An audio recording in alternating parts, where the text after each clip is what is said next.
Olá, queridos, graças a Deus, eu gostaria de estar aqui compartilhando mais uma palavra do Senhor. Deus fala assim para Caim: Caim, por sua causa a terra é maldita, o que você plantar você não vai colher. Porque Caim havia derramado o sangue do seu irmão, ele havia cometido um homicídio. A palavra de Deus vai dizer, lá em 1ª carta de João capítulo 3, que aquele que aborrece seu irmão, ou seja, aquele que fala mal do seu irmão, ele também é homicida. Muitas das vezes, amados, nós não entendemos. Muitas das vezes nós plantamos e não colhemos. Muitas das vezes nós dormimos tarde e acordamos cedo. Muitas das vezes nós colocamos a mão em algo e aquilo ali não prospera. Por quê? Porque nós cometemos um pecado que os judeus vão chamar de o quê? De Lashon Hará. O que é o pecado Lashon Hará? O pecado Lashon Hará significa língua maldita.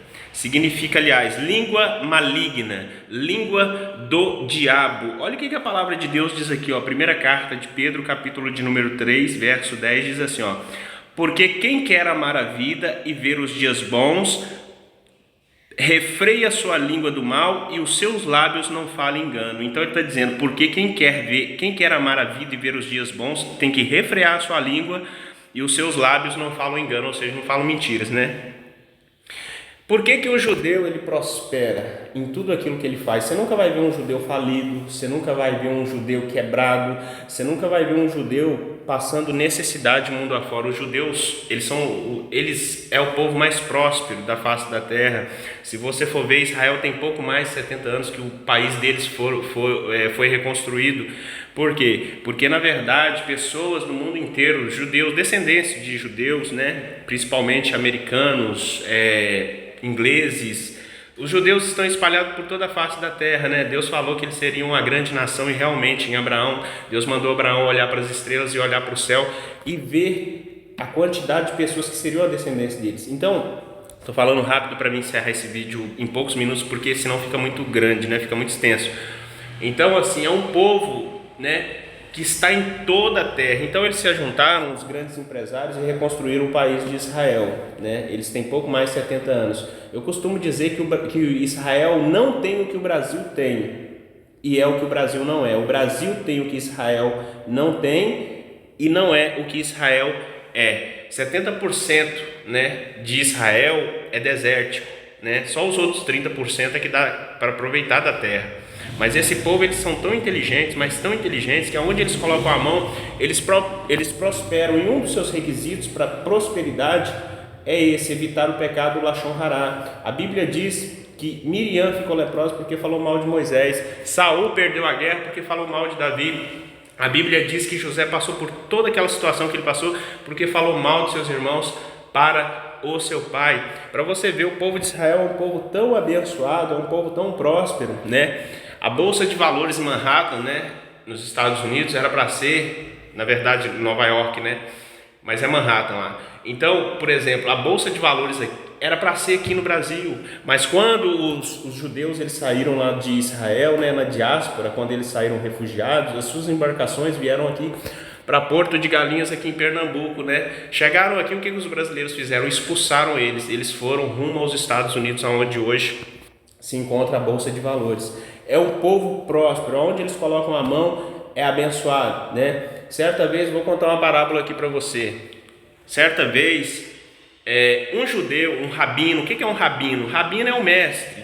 Rabino, né, significa mestre. Raboni significa mestre, aquele que ensina, é como se fosse o pastor da igreja, né? Ele ia da sua casa para a sinagoga todos os dias e ele combinou com o dono da quitanda: olha, eu vou passar aqui todos os dias e vou pegar uma maçã, no final de 30 dias eu pago 30 maçãs para você. O dono da quitanda, ok. Nisso, o ajudante do dono da quitanda, ele não ficou sabendo desse tratado dele e do judeu, do rabino. Ele não ficou sabendo, o ajudante ali do dono da quitanda, ele não ficou sabendo desse tratado entre o rabino e o dono da quitanda. Todos os dias depois do almoço, quando o rabino vinha da sua casa rumo à sinagoga, ele passava e ele pegava uma maçã. Todas as vezes, ele passava, almoçava na sua casa, voltava e pegava uma maçã. O ajudante daquele dono da quitanda, vendo aquilo, ele começou a espalhar para todo mundo que o rabino estava roubando maçã. Ele falou para a mulher dele falou para a manicure falou para a cabeleireira, e a cabeleireira falou para a costureira. Ou seja, estou conjecturando aqui. E um foi espalhando para o outro, para você ver como é o pecado da língua maligna, da língua mentirosa, da língua do diabo, né? Um foi espalhando para o outro, ele não sabia, né? Nisso a sinagoga do rabino foi esvaziando, daqui a pouco já não tem mais ninguém lá na sinagoga.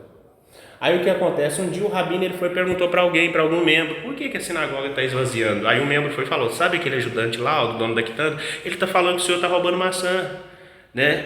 Então o que aconteceu? Ele chegou, conversou com o ajudante lá da quitanda, o dono da quitanda falou, me perdoa, eu não sabia, rabino, o que eu faço para me reparar esse pecado?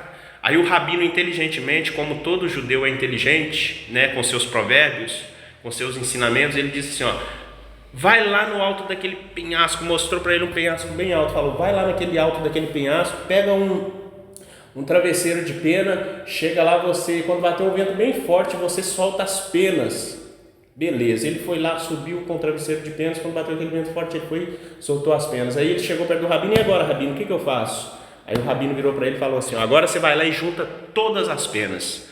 O ajudante da quitanda falou assim, impossível, rabino, impossível. Rabino vira para ele educadamente e fala assim é o pecado do Lashon Hará. Ele é perdoável, ou seja, ele tem perdão, o pecado da língua mentirosa, mas as suas consequências são irreparáveis. Por quê? Porque na verdade ele tem perdão, é um pecado que tem perdão. Deus perdoa a pessoa fofoqueira, a pessoa que fala mal das outras pessoas, mas as suas consequências muitas das vezes são irreparáveis. Famílias são destruídas por causa da fofoca, igrejas são rachadas por causa de fofoca.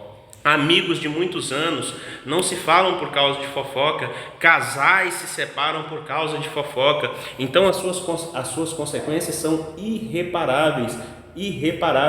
Então assim, nós temos que refrear a nossa língua. A palavra de Deus está dizendo, porque quem quer amar a vida e ver os dias bons, refreia a sua língua do mal e os seus lábios não falem engano. Então nós temos que colocar, Davi ele diz assim uma certa vez para Deus, Senhor, coloca uma mordaça, coloca uma guarda à porta da minha boca, para mim não pecar contra ti, porque Davi ele entendia o princípio, né, de não falar mal das pessoas, como todo bom judeu, ele compreende, ele entende o princípio de não falar mal, de não espalhar fofoca, de não espalhar engano, mentira, calúnia, sabe?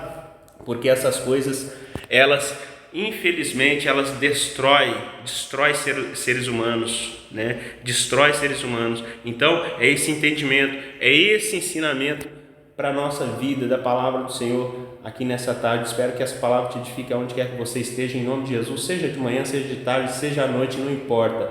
Amém? Que essa palavra te alcance em nome de Jesus. Amém. Graças a Deus.